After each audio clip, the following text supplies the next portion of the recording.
tell you what, I decided to hang it up in 2006, February to be precise. I was on my last combat patrol in a place called Mosul, Iraq, with the 256th Stryker Brigade of the U.S. Army.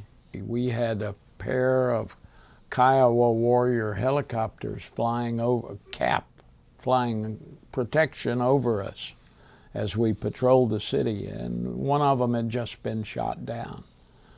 And his wingman gave the strikers the exact coordinates of where the plane went down, where the helicopter went down.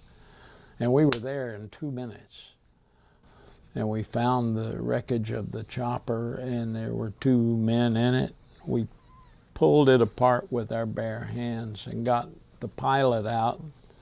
He was dead, just.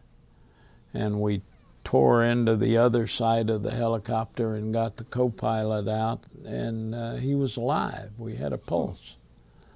And we got him up the side of that muddy pit and into the back of a Stryker to get him to a helicopter landing pad, and he died before he got there.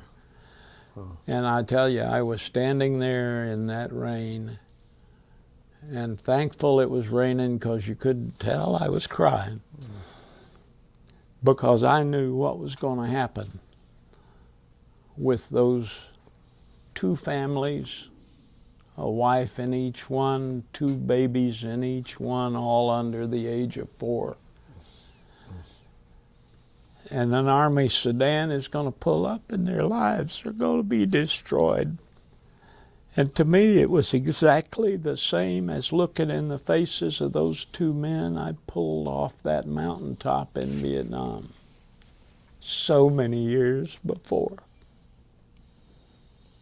And I couldn't take it anymore.